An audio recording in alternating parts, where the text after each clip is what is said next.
In this special edition of Artifacts, designing 18th century shoes with a modern approach.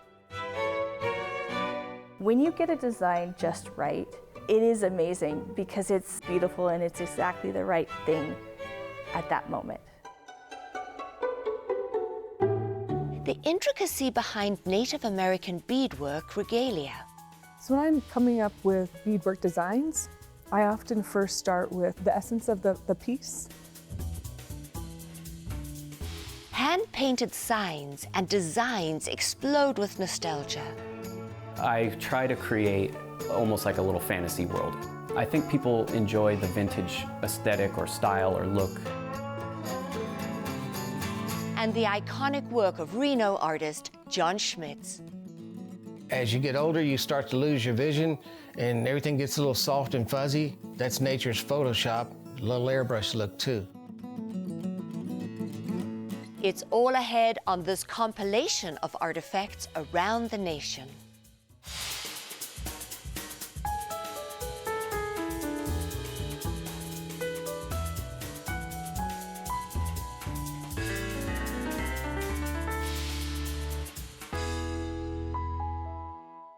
Funding for Artifacts is made possible by Sandy Raffelli with Bill Pierce Motors, Meg and Dillard Myers, in memory of Sue McDowell, the Carol Frank Buck Foundation, Chris and Parky May, and by the annual contributions of PBS Reno members. Hello, I'm Beth Macmillan and welcome to Artifacts. Did you know that Artifacts is part of a national arts content sharing initiative? Each week, a few art segments from select PBS stations around the country are chosen and distributed to other participating PBS stations. We are proud to say that many Artifacts segments have been selected and nationally distributed. In this compilation episode, we will look at the Artifacts segments that have been downloaded the most by other PBS stations. First up, dressing up in beautiful and historically accurate clothing of the 18th century is a passion for Lauren Stoll of Reno. More than 10 years ago, she found herself searching for historically accurate shoes to complement the dresses she spent months creating. When she couldn't find what she needed, this artisan took matters into her own hands, and American Duchess was born. American Duchess is a small company that makes new old shoes.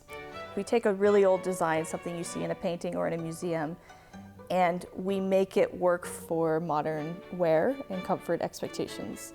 Everything from the 18th century, 19th century, and 1920s, 30s, and 40s as well. American Duchess started as my personal blog on historic costuming. I liked to make things. I would make those things for myself and wear them to an event, a picnic, or a dance. It's just what I did for fun. And I thought, I'll blog about my experiences so that other people who have no idea how to make a wig or how to do this dress can learn from my mistakes. And it's always been about sharing my mistakes and learning that way. You don't want to put all this time and effort and sometimes a lot of money into your beautiful dress and then have no shoes to wear with it because it crushes the illusion. When you're creating these gowns, they are art pieces. And if you don't have the right shoes, it just kills it. And when you take those photos of yourself or someone's taking photos of you and you look at those later, you want to be able to say, I look like I walked out of a portrait. You're not going to achieve that with tennis shoes under your dress. Believe me, I've seen it. Historic shoes are not like shoes today. They have strange closures. They have specific toe shapes or lack of toe boxes. You know, they're very, very different. So nobody was really making that kind of thing. And I thought, well, okay, maybe I'll have a go and make some shoes, not by hand. I couldn't make enough of them to make a living doing that. So I found a manufacturer and we developed a prototype. I put it on the internet and did a pre-order, did a crowdfunding campaign. And it funded overnight. Like overnight we had enough money to do the production run and it was like, oh my God. I woke up in the morning like, oh, this is the thing. Okay, I'm gonna do this. This is what I'm gonna do. Our first design was Georgiana, named after the Duchess of Devonshire. It was made out of dyeable satin. It was our first go. People were excited about it. I was excited about it. And it worked. We just kept producing like the next one, the next one, the next one.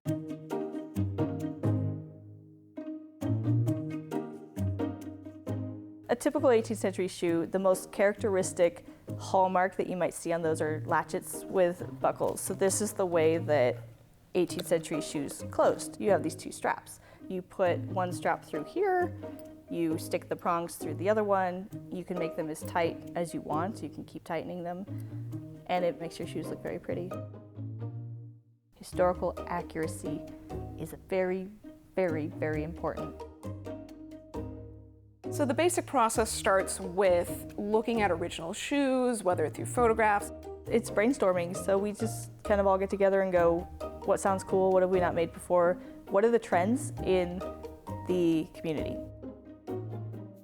A lot of it is research, looking at old magazine ads, catalogs, original shoes in our collections. I've gone to a number of different museums and studied things hands-on, so that way I have an understanding of how they're constructed and what goes into the internals of them and things of that nature. All of that research gets done gradually as we find inspirations. Say we need a boot for this time period, and we go and find lots of different examples and pick what ones really speak to us, what we think would translate well to a modern design. And from there, we do a lot of sketches, a lot of ideations, and then actually come up with the formal line drawing. And we put little tiny details of the sole should be this many millimeters, this eyelet should be this many millimeters wide, all the little tiny details in there. So that way, the first sample that we get back is as close as we can get to right. There is nobody who knows about historic shoes and how to make them better than Nicole Rudolph. When I was at Colonial Williamsburg, I ended up learning how to do women's shoemaking in the proper 18th century style, all by hand, no machines, all hand stitched and assembled.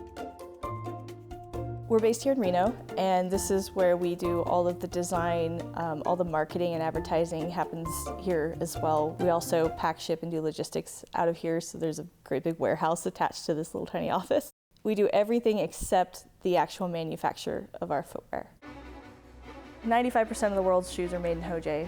It is in South China. There are millions of people in Hojie, and it's a city that is built for shoe production.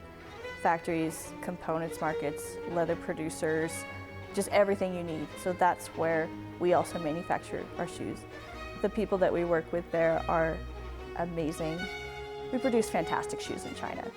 Because I get on a plane and I go over there and I make sure our quality processes are in place and that our materials are good and that our relationship with our manufacturer is good.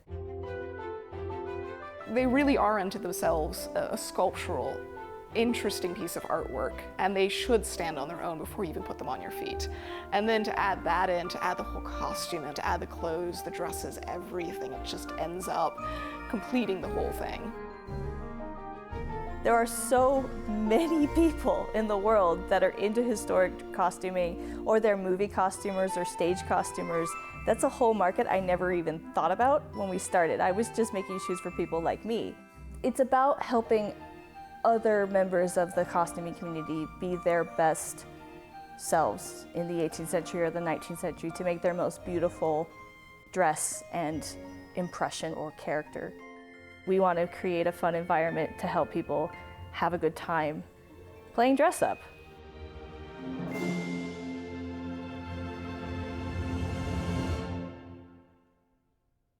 To learn more about these modern historic shoes, visit AmericanDuchess.com. Powwow regalia is an extremely important aspect for all Native American dancers. The regalia is worn with pride and combines historical ancestry with personal taste.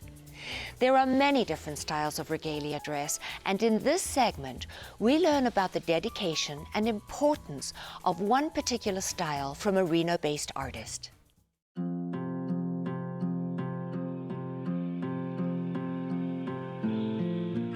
My favorite form of Indigenous artwork is beadwork. I really enjoy beading. I find it relaxing. I enjoy thinking about the designs and the type of materials that I want to use, the look that I want to create. I also really enjoy making beadwork because it's functional artwork. Beadwork is a form of traditional Native American artwork. So anywhere around the country, as you visit different tribal nations, you'll see different styles of beadwork. I've been making beadwork since I was about 15, and usually when I design beadwork and I create beadwork, it's for use for cultural events or ceremonies or powwows. So I'm a powwow dancer, I'm a fancy shawl dancer. I like to dance jingle and traditional from time to time too. But my kids and I, we powwow dance, and so a lot of the beadwork that I make is for our powwow outfits or our regalia. So when I'm coming up with beadwork designs, I often first start with the essence of the piece. So I'm really thinking about the person that I'm designing for, and then the use of the final product and the look that I want to create. I like to lay everything out on graph paper, and then I'll translate that paper to material, and I'll sew it down to the material so that I have a pattern to work with, and then just start beading.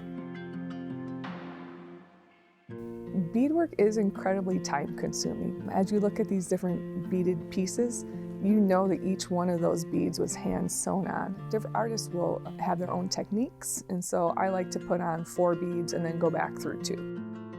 Every single bead is touched by that artist at least once, but sometimes multiple times, depending how they tack it down. And so the larger pieces, they could have hundreds of hours of man time. I would say one of my favorite parts about beading is watching the piece come together, because you have this vision, and a lot of times your vision is pretty true to the final product, but sometimes it's not. And so it's fun watching the piece come together, but actually seeing the colors come together and the designs come together. It's really exciting, and it provides me a lot of motivation, because I'll be like, 2 more hours and I can have this piece complete, and I can finally see what it's going to look like. When I make beadwork, I make it for really specific purposes. So my husband and I got married about 7 years ago. I wore a traditional woodland outfit for our wedding, and then my husband wore a traditional Paiute outfit for the weddings, and then our daughters, they wore some beaded pieces also.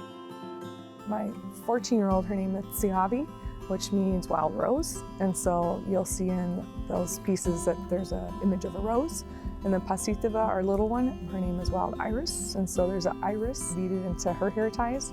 And then in my bandolier bag, there's several different flowers that are beaded in that. You know, there's a flower that represents me, my favorite flower, and then my husband's favorite flower. And there's a hummingbird, which symbolizes love.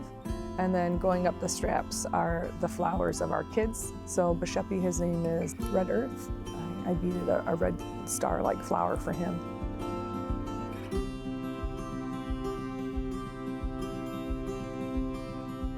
One of the pieces I brought was the medallion I made when I graduated with my bachelor's degree. I went to Michigan State University. The medallion's in the shape of a Spartan S with a little sash across with the abbreviation SOC for sociology, and then the year I graduated, because I graduated with a bachelor's degree in sociology.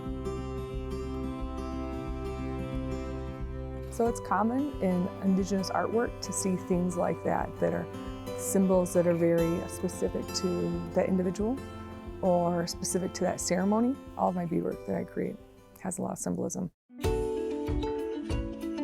It feels good to wear our traditional artwork because I know it comes from a special place. I know that there's a lot of meaning behind the pieces, but I also think it's important as Americans that we see the Indigenous people who live here and who've always lived here. Here in Nevada, there are 27 federally recognized tribes. That's a lot of tribes. That's a lot of tribes. Most states don't have 27 federally recognized tribes. Sometimes when we think about Indigenous cultures or Indigenous arts, we think about them as history, something that's in the past and something that's not current. There's all kinds of beautiful work that's being done by artists around the country where they're capitalizing on contemporary materials, themes. It's beautiful to see art evolving, even Indigenous art, because what's Indigenous is also contemporary.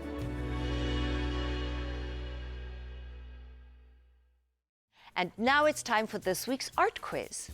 ARTEFFECTS was started in 2016 and quickly became PBS Reno's most award-earning series. It has more than 9 seasons with over 240 locally produced art segments. How many of these art segments have been distributed nationally throughout the Arts Content Sharing Initiative? Is the answer A, 50, B, 80, C, 125, or D, over 150? And the answer is D, over 150. For sign painter Derek McDonald, it's all about vintage design. Over 10 years ago, this artist quit his day job in Reno and began painting designs full-time, using only traditional techniques. That means no computers, no reproduction. Just paintbrushes and pencils, resulting in a timeless design.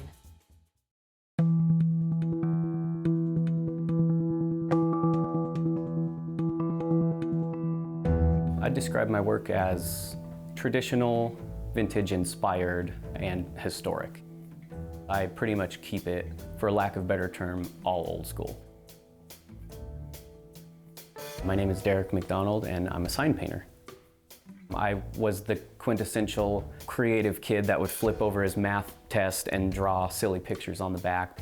And I was also, and still am, into old cars. So I started going to all these car shows, and I saw lots of pinstriping on motorcycle tanks and hot rods and lowriders. And I started getting really into that, and that led me into the world of lettering signs, because they're very parallel worlds. And that's basically how I dived into it. I just genuinely was really into anything with a historic feel or, a vintage kind of feel to it. When I begin to work on a project, the most important step is breaking into my reference material. I've got really old, rare sign painting manuals and trade books and magazines. Old yellow page books, they have great illustrations. I collect vintage matchbooks. Right now I have over 700, and each one of them has awesome, really inspiring artwork on them. I'll jot off 3 or 4 sketches, I'll refine it, and then I make the sign.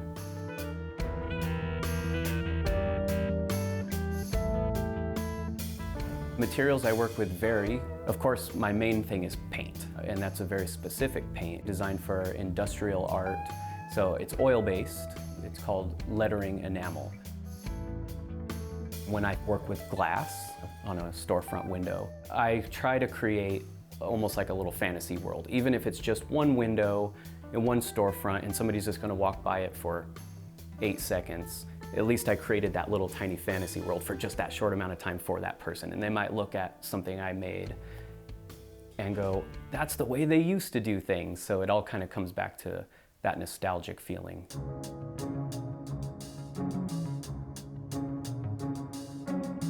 Not only do I go paint glass windows on site, but I'll also do pieces in my shop. My shop is based right here in Reno. So let's assume I'm going to make your traditional wooden sign that's going to hang over a storefront. I'll have to go to my scrap wood pile, which is in my garage right now. I've got tons of old signboard. I'll hand cut the boards, I'll edge seal them, prime them, and then base coat them. These were blue collar, get it out the door things back in the day. Some of these shops were union, and they would have, 10 sign painters all in a line, and they were knocking out these. And you can see they developed these techniques over years and years and years where they can get a really efficient sign or a really efficient letter painted in a very short amount of time. There's just a certain feel to some of these signs where you go, that's a 1930s sign right there. You'll see these certain characteristics in the letters where they would pull the brush and flick the brush out at the very end, and you'll see these little brush flick outs. That was a speed and efficiency technique. You only see that in those old vintage signs. One of my favorite things to work on is old vehicles, up close and personal with, old truck doors, doing lettering jobs on old trucks. I have a buddy who's a vintage truck collector, and he bought this truck from an old fellow in Idaho. It's a 1959 Chevy step-side truck. So I'm gonna paint Declo Cattle Company and a big black and white cow. Then I'm going to do the process of aging the sign back. So the process of creating an aged sign or a distressed sign is a multi-step process. I kind of thin the paint down a little bit. I put a little bit of talcum powder into the paint. It actually flattens the sheen, so it won't be super high gloss. And the paint will be kind of diluted, so it's not very opaque, so it's already kind of translucent. Once it's dry, then I just start wiping back with some solvents like acetone or mineral spirits, and you start rubbing back on the letters, and you follow the same direction that your brush strokes go. That way you reveal back the actual brush strokes. What I really get out of the end of the day is creating that nostalgic feeling, and when I think I've really nailed that, that's the biggest reward I get.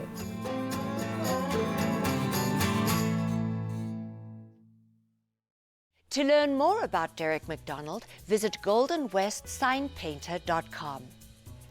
Up next, we meet Reno artist John Schmitz, who creates airbrushed artwork. Like a favorite song that brings back old memories, his iconic depictions of Western pop culture invoke a sense of vintage Americana.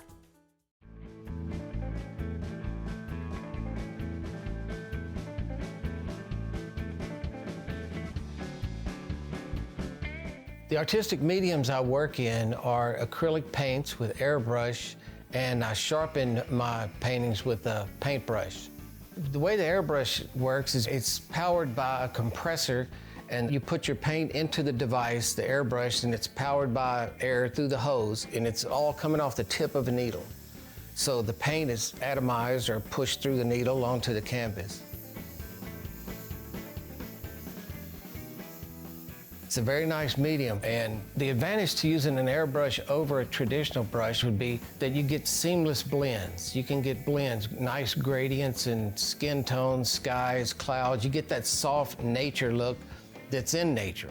As you get older, you start to lose your vision, and everything gets a little soft and fuzzy. That's nature's Photoshop, a little airbrush look too. I would say my artwork is definitely Americana because it's pop culture, it's now and then, it's people you know or people you've seen or maybe even places you know. The types of clients I've had have been Elvis Presley Enterprises. I've did 36 Kenny Rogers murals that were in all of his restaurants. I've done a lot of movie theaters and a lot of amusement parks, a lot of really big, large-scale mural work, mainly with the airbrush. That's another reason why I use it too, is because it covers a lot more ground than you could with the paintbrush, depending on the size of job you're working on. I like to paint landscapes too with the airbrush because I can get the sky to look like the sky. Not that anybody you don't have to use an airbrush to make it that way, it just happens to be my medium. Some of the paintings I have that have so many angels is probably because they were commissioned by an angel, which is my wife. She's the one who loves the angels. So anything with an angel on it, it's like the Bergerac pictures I do and things like that. She's the one who really likes that. I've been airbrushing since I was 14. And when I first started airbrushing, I was really in love with it because everything was so seamless. It was like, how did they get that smooth look on there? And in the early days that I was using it, I was seeing a lot of album covers, mostly album covers, movie posters, anything that looked good. You could paint neon, chrome, a lot of that. So I chose to try to follow that, and still to this day like to airbrush whatever I can. But in today's world, not many people airbrush as much as they used to, especially in illustration and advertising and art, because the computer is more efficient. So airbrush seems like it's a little old hat now. Not as many people do it, but the car industry still does a lot of it. I mean, here in Reno, we have the hot August nights, you see beautiful artwork done. A lot of it with an airbrush on cars. So that's an industry that hasn't let go of it. Some people look at me and they say, "You still doing that?" You know, it's like, why are you still doing that? So I have a paint-stained life, and that's part of it. When I do a painting, I've gotten to in recent years where I don't finish the painting always. I like to leave my hand in it so you can tell it was made with a hand. because I used to show my work to people and they say, you're a good photographer. And I said, these aren't photographs, they're paintings. Look closer and then you can see. So my favorite thing to do is to mix it up. Where you can tell somebody drew it, you can tell somebody painted it, it's not photorealistic. You let the paint do the work for you. It's like you let things happen. You don't have a plan. You don't have a plan. You start to push paint around, it starts to look right, you know when to leave it alone. Because I learned something very early in life. It takes two people to do a great painting. And that's one person to do it and the other to tell them when to stop. Because you can romance the stone forever. You got to know when to quit.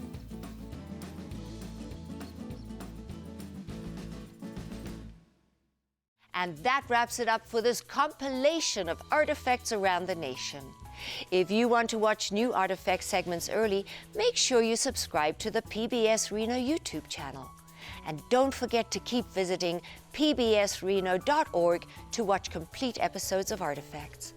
Until next week, I'm Beth Macmillan. Thanks for watching.